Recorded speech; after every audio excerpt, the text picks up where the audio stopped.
everyone. Welcome to or welcome back to the Perfectly Imperfect podcast. I'm your host, Jenny Minnie, and thank you so much for tuning into this episode today.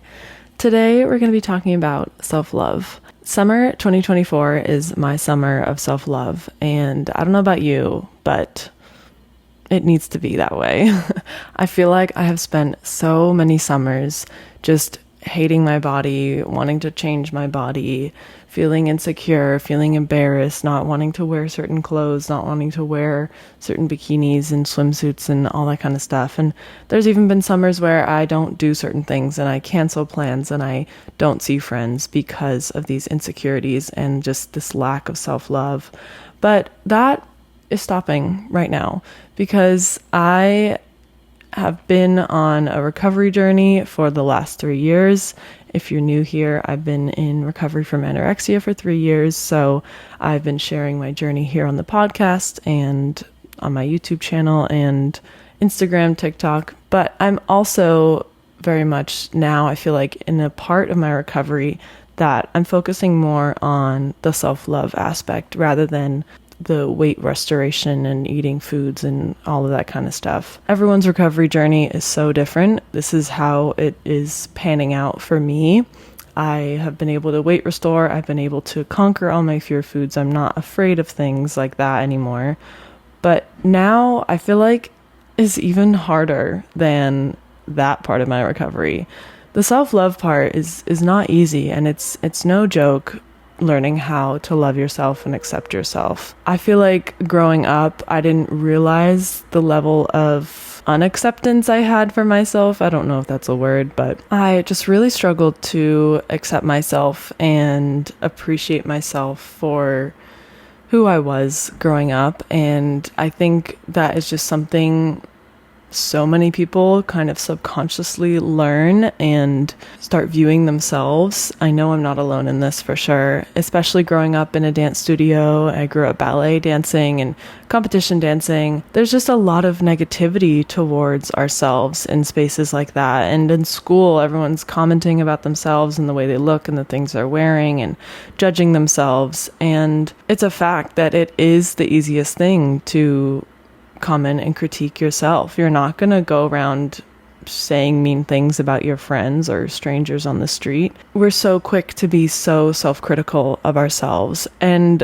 that is something I just never really questioned until recently, honestly. I feel like I have a lot of anger towards myself for letting myself get to this point where it's so hard to love and accept myself. But I also know that that is not the most constructive way to eventually learn to love and accept myself if I'm presenting an emotion of anger towards myself and frustration towards myself for letting myself get to that place. I think things like, how could you fall into the trap of hating yourself so much, and why did you let yourself do this to yourself for so many years? And I just feel like those thoughts are not constructive and they're not helpful whatsoever, because the past is the past. I can't change anything. All I can do is learn from it and move forward. So instead, I'm trying to reframe my thoughts around my past and my past relationship with myself and looking at it in a way of, she just didn't know. She was young. She was insecure. She just followed what she saw, what was societally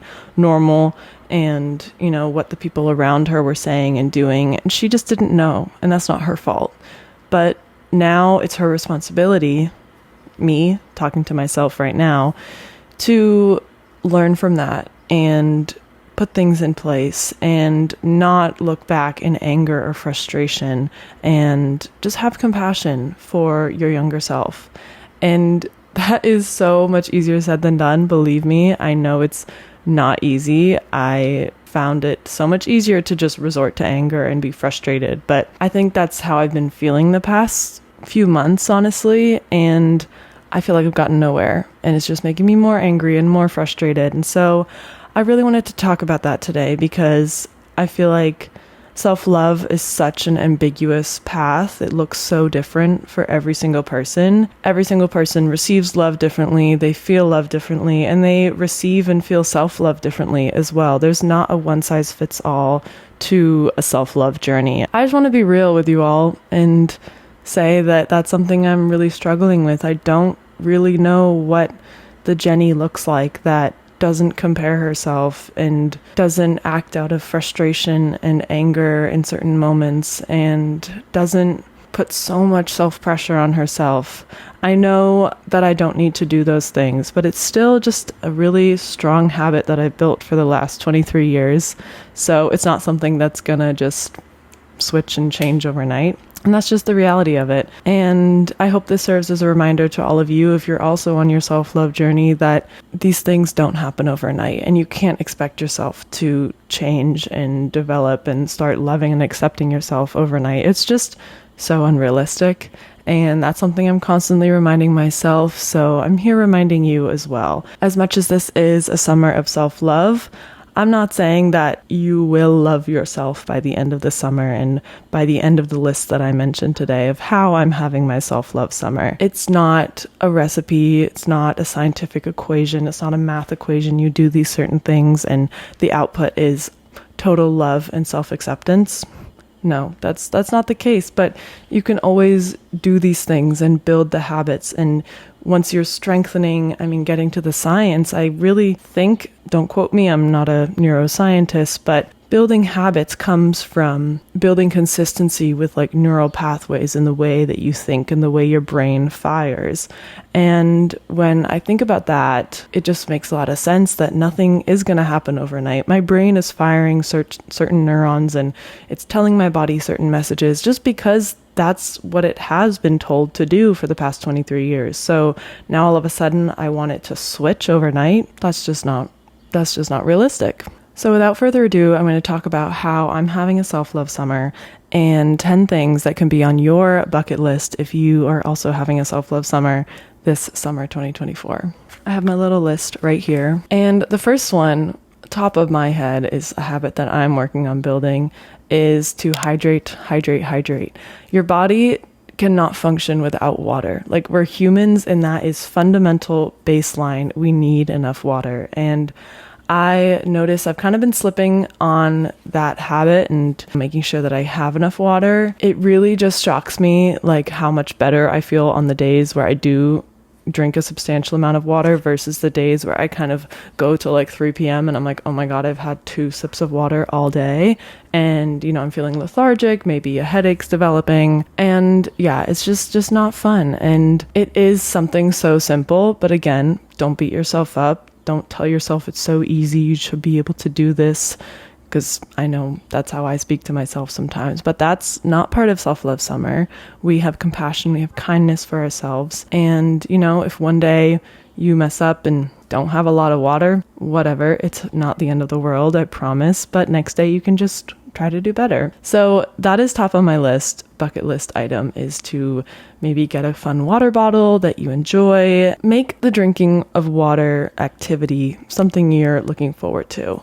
This is my current water bottle. For those of you listening to the podcast, I'll explain it, but it's a Life Factory white water bottle. It's glass and it has like this kind of silicone grip on the outside, which I really, really like. And it doesn't have a straw, which I kind of wish it did, but it has this fun like opening mouthpiece that just makes it really simple to drink my water. And so I enjoy that water bottle, and it's making the drinking water experience more enjoyable for myself. If you want to have those little like flavor drops or maybe drink tea, that's another great way to get water because it's kind of flavored water. So yeah, number 1 is to just drink enough water, especially as it gets hot into the summertime as well. We are sweating, we're kind of releasing a lot more water, so we need to replenish that, and our bodies deserve that. The second item on your self-love summer bucket list is sunscreen and skincare. This is something I have definitely strengthened my habit of for sure, which I'm really happy about. And that is putting sunscreen on every single morning. I wore sunscreen even in the winter months, and that is just a habit that I built, and I don't plan on breaking it.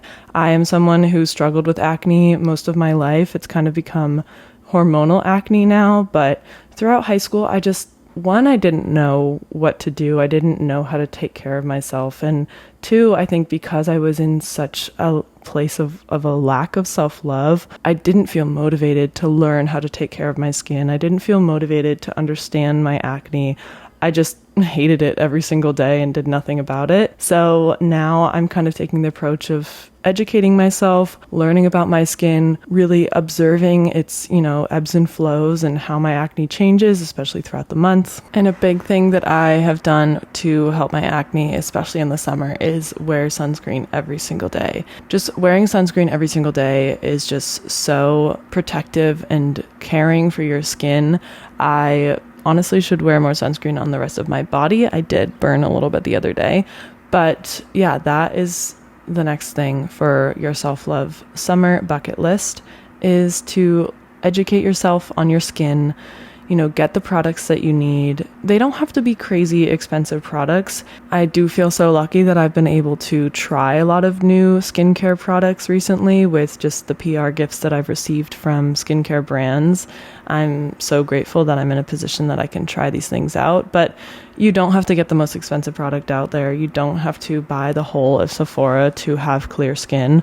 Honestly, I found that simplifying my skincare routine is what has helped me the most. A good cleanser, a hydrating cleanser, that is key for me, because while I do have oily skin, I notice my skin will dry out very quickly, and that is when kind of acne forms for me. So a good hydrating cleanser. I love the Rhode Skin Murad Skin Cleanser, but also like the La Roche-Posay or even like CeraVe. They have some good hydrating cleansers. A good kind of like serum or hydrating something on top. The glazing milk from Rhode is really great as well.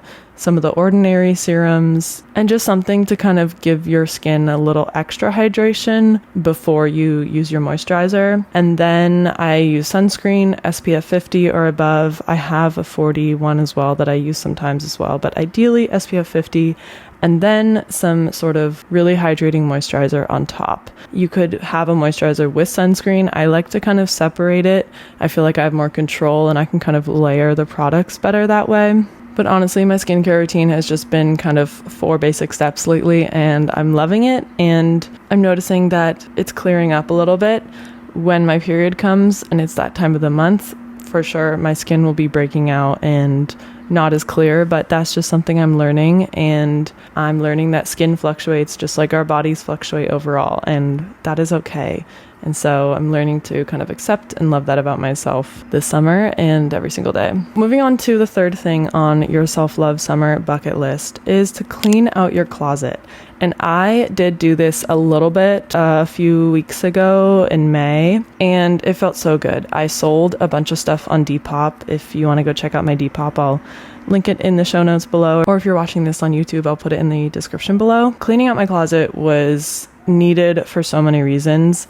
Biggest reason is my body has changed. I've gained weight since last summer. That is a huge part of my self-love and acceptance journey, and I think why it's been really hard for me right now, because that is still a big thing that I struggle to accept and love, that my body will change and my weight will fluctuate. I'll weigh more some months, I'll weigh less some other months, and I am just finding it really difficult to accept that part of recovery in my self-love journey. So cleaning out my closet, getting rid of the clothes that just don't fit my body anymore or don't make me feel good, was so necessary and so healing as well. And being able to sell it and ship it and send it to someone else and give it a new home made me feel so good. Gave me a little extra funds for me to go shopping and buy some new things that make me excited to wear and feel good in. So I just can't recommend doing that enough. Cleaning out your closet, get rid of the clothes that don't fit you. I used to be so stuck in the mindset of, I'll just keep the shorts just in case I fit them one summer, or this will be my goal to fit these one day. And that is just cut that out. It's just not helpful. It's not helping you build self-love. It just is a pure example that you don't accept your body in the way you are right now, and you're holding on to something with hopes that you'll change and you'll fit into those things again. And I just don't want to think that way, and I don't think anyone should think that way, because sure, maybe it could be motivation to lose weight, but at the end of the day, I feel like you're not going to lose that weight from a place of self-love if you're kind of self-hating yourself into losing the weight and changing. And it's never going to be a satisfying change. Maybe you will lose the weight, maybe you will fit in the shorts that one day. But if you're not kind of accepting and loving yourself in the process, it'll never feel like enough, and you'll never be proud of yourself when you do lose that weight and you reach whatever end goal. So my new approach I suggest if you are on a self-love summer or on a self-love journey is to just get clothes and wear clothes that fit your body right now. Learn to love and accept your body right now. And if you do want to embark on a weight loss journey or a body kind of aesthetic journey, by all means. That's not what I'm saying. I'm not saying to not want to change your body at all, but just recognize like where the motive to do that is coming from. And I think that is just the overall key part. Personally, I'm working to love and accept myself for who I am. And then if I do have any future aesthetic goals or something like that, I don't really know if I will. But, if I ever want to, then I know it'll be coming from a place of self-love, and I'll be able to gauge and balance that journey so much better than if it's coming from a place of self-hate. Kind of went on a little bit of a tangent there, but basically cleaning out your closet is so healing, so necessary. And clothes are meant to fit your body. You're not meant to fit the clothes. So just keep reminding yourself that. And get the denim shorts that fit you nicely now. I also love oversized stuff in the summer too. I just feel so much better in oversized stuff. I hate tight-fitted clothes when I'm sweating. If I'm having a harder day with my body, putting on some baggy denim shorts and a little tank, I feel good. So can't recommend that enough. Moving on to the fourth self-love summer bucket list item is to get off of your phone and spend more time in the present moment in life. This is something I've honestly been hearing a lot of creators talk about when I've been listening to other podcasts. I'm so here for this new era of getting off your phone, stopping the scrolling, having real life experiences again. And I mean, I know they never went anywhere, but I feel like for the last 5 or so years, as Instagrams developed, Reels came about, TikTok came about, our life has been so much in our phone. And there were certain moments where you would miss out on certain things if you didn't check up on your phone or you didn't continue scrolling. I don't know, maybe that's just the mindset I've been in. But I am so here for the movement of getting off your phone and getting into real life again, because truly I feel like that is personally where I feel most inspired. And while I have taken advice from creators online, and there's definitely a few creators that I love watching and listening, and I'll try implementing some things that they talk about, but I feel like most of the time I feel most genuinely inspired by people I meet in real life and experiences I have in real life. And those are the times where I grow the most and I learn the most, and nothing like that will compare to what you can get from scrolling on your phone. I'm not saying completely cut off social media. I know that's definitely not realistic for me. I still want to be connected and I love the communities that have been forming, but like everything, you need to have a balance, and having a balance of scrolling sometimes, but not all the times, and really making intentional effort to get outside, go on a solo date, go meet a friend, go meet a new friend, or talk to someone new, compliment a stranger. All those types of things are so, so important, and I just can't encourage it enough. And this summer, for sure, I know that's on my bucket list, my self-love summer bucket list, as it should be on yours, is to get off your phone, be outside, just experience real life, because it's so fleeting and it's so precious, and we do only have so much time in this world. And I would rather look back on my life when I'm 80 years old and reminisce on all the moments I had with real people in the real world, and maybe the places I traveled to, the people I met, the friends I made, the relationships I had. And you can get that from social media, and I am such an advocate for making friends on social media. I've made a lot of my friends since moving to New York City through Instagram, but nothing compares to that in-person connection. And that's why when I do connect with people on Instagram, I always want to bring it in person as quickly as possible. I want to get coffee with them. I want to get dinner. I want to meet them and just, have that real connection in real life. So number 5 on your self-love summer bucket list is to start a creative project. I'm a very creative person, so I feel like I inherently always have some sort of creative project that I'm working on. But even if you're not necessarily a creative person, just using your hands, stimulating your brain is just so beneficial for so many reasons. And also starting a creative project can help you get off your phone because you'll be spending time working on something instead of scrolling on social media. Personally, I've picked up crocheting again recently. I'm working on crocheting a little beach bag, which I'm very excited about. And I'm doing a lot of design creative work through my job, but also outside of my job, just kind of working on my portfolio and building some kind of visual design, UX design skills. And it's just something I can be so proud of and really helps me in my self-love journey because it helps me kind of disconnect and stop overthinking and worrying about day-to-day things, and I can just pour my energy into my creativity, and I'm really enjoying that. Also, podcasts and YouTube, I'm loving that as well. That's definitely part of my creative projects this summer. But sadly, as it's social media, sometimes they get a little muddled up in comparison and pressure and all of that. So like everything, it's a balance, like I said, but having those other creative projects separate from social media is so key for me and has really helped me. So I can't recommend that enough. Things you could try are like painting or drawing or sketching or knitting, crocheting. It could be scrapbooking. It could be like bullet journaling. I love those things as well. So find a creative project that sounds fun to you and make it your goal to do it this summer. The sixth thing on your self-love summer bucket list is to write self-love lists. This is something I've been really trying to build the habit of doing most days, is to look at myself in the mirror in the morning and say 5 things that I love about myself. And while I definitely haven't built the habit, I can't say that I do it consistently. It definitely helps on the moments that I do. I did it this morning, for example, and I kind of just woke up, put a smile on my face, and said out loud to myself, literally in the bathroom, 5 things that I love about myself and 5 things that I'm proud of and that I appreciate that I'm doing. And it just made me feel so good. And I'm coming here on the podcast and I'm feeling so good. And this is a 180 from yesterday. I had a very anxious and low day yesterday. So just shows that days can turn around. No time or day is doomed because of one uncomfortable moment. And there are ways to help yourself through these moments. And I know it's sometimes so hard in the moment to get yourself to write down 5 things that you love about yourself. Maybe it's hard for you to think about 5 things that you love about yourself. But even just the act of trying is a step in the right direction. So that is something I'm definitely going to be continuing this summer and trying to build the habit of even stronger. Number 7 on your self-love summer bucket list is to go on a fun solo trip. I have been thinking about where I want to go on my fun solo trip. I don't know where, and I know it doesn't have to be crazy. Like, obviously you don't have to get on a plane. You don't have to go outside your city or wherever you live. Taking time to be intentional with spending time alone.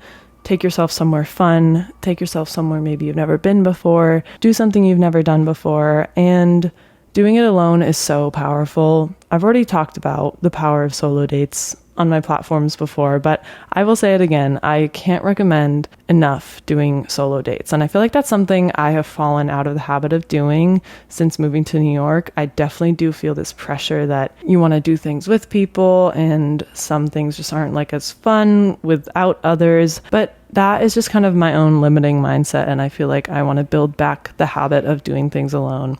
And I do love doing things alone. I love going to coffee shops. I love exploring new parks. I love walking around the city alone. And those moments where you're alone and when you're on a solo date is just such precious and wonderful time for you to connect with yourself and really understand yourself. Challenge yourself to not listen to music, not listen to a podcast, and just walk with your own thoughts. It can be uncomfortable, I know. Definitely there are days I opt for listening to a podcast if I just kind of don't really want to be with my thoughts in that moment, and that's okay. But it can't be all the time. It's so important to just sit with your thoughts, start building comfortability with your thoughts, and through those uncomfortable moments and maybe discomfort with being with your thoughts, you're going to build a lot more self-awareness and self-compassion, and you're just going to understand yourself a lot more because you're spending this intentional time by yourself. So whether it's a solo trip or just a solo date, or maybe multiple solo dates this summer, that is a big item on my self-love summer bucket list, and it could be on yours, is to just take yourself out somewhere. If you have any solo trips planned this summer, definitely let me know. Send me a DM, write it in the comments down below. I would love to hear what you're doing and maybe gain some inspiration for my own solo trip this summer. So moving on to number 8 on your self-love summer bucket list is to either journal, which works for me, but it could also be just finding healthy outlets for your mental health. That could look like going on walks, calling a friend. Maybe your creative project is a healthy outlet. Personally, I can't recommend journaling enough. And if you don't already know, I recently launched a journal of my own that I designed and created, and it's available for purchase now if you're interested. It's basically just a prompted journal with 200 plus journal prompts across different categories of mental health and gratitude. And I've been using that journal. I've been using this journal, which is just kind of a blank dotted page journal. I have a whole episode on how journaling has helped in my own healing journey. I will link that down below if you want to listen to that episode afterwards, but I just can't recommend it enough. I feel like journaling helps me process my thoughts, and especially when I have days of super busy spiraling thoughts that I just can't decipher and figure out. Journaling just really helps me kind of organize that, and not even organize, just let out. If things are spiraling inside of your head, it's impossible to figure things out and make sense of it all. But even if it's still a mess and it's jumbled, but it's out on the page and you've written it out, at least it's left your brain and you can start to kind of figure out what it all means and what you want to do next. And believe me, I know those moments where you're feeling super low maybe and really down, the last thing you want to do is pick up a pen and write about the lowness that you're feeling. So there's definitely been moments where I don't journal about certain things and I continue to feel low and I continue to feel down. But then there's other moments where I'm like, okay, no, this feels really hard to do, but I know I'm going to feel better afterwards. And usually I do, because that's just how much journaling helps me. So even if it's not journaling, just finding some sort of healthy outlet for yourself to release your thoughts, release the confusion, release the anxiety, the overthinking, all that stuff that we don't need to take into our self-love summer. All right, we're almost at the end of the list. This is item number 9 on your self-love summer bucket list, and it is to learn a new skill. This one kind of is very similar to the creative project. I feel like just stimulating your brain, learning something new, teaching yourself something new, maybe taking an online course, or if you want to learn a language on Duolingo or something like that. Learning a new skill is something you can, 1, feel really proud about. 2, it can again help you to stay off your phone. And 3, it's just another way that you can connect with other people. Maybe you take a public art class or something and you meet other people in the class, or if you learn a new language, then you can connect with all those people who speak the other language in the world now. That you've just opened up a door of new connections and new opportunities that you can have because of this new skill that you've learned. For me, I'm taking an online UX design course. That's something I've been really, really interested in lately, and it's some of my creative projects that I'm working on. So I figured, why not actually take a course in it, so I'm more educated and coming from a deeper understanding if I maybe want to pursue it one day. I don't know my plan, but I'm just having a lot of fun with this online course. I'm also a year out of college, or over a year now. I graduated in May 2023, and so I think I've kind of been missing that school aspect. I love my job and I love the working life for sure, but there definitely isn't as much structure. No one's telling you what to do every day. So it's kind of nice to take a little course and, I do my little online exams and I get my A and I'm like, okay, yay. It's just fun. That is definitely something to add to your self-love summer bucket list, is to learn a new skill. So moving on to the last item of your self-love summer bucket list, and I might say the most important item on this list, is to feel your feelings. As someone who used to be the queen of bottling up her feelings and not facing how she really felt, not voicing how she really felt, learning to feel my feelings has been so healing, but also so uncomfortable, don't get me wrong. It's really hard some moments, and there's days where I wish I could just go back to the days where I bottled things up and I didn't feel things, because in a way that was more comfortable because I didn't have to face the uncomfortable emotions that I was feeling. But I know in the long run that you can't bottle up your feelings. It's gonna come out some way or another. More likely than not, it comes out in a way that you weren't expecting, or it comes out at a time that you aren't expecting, and just kind of bubbles up and boils over in the worst way. And that is something I'm saying from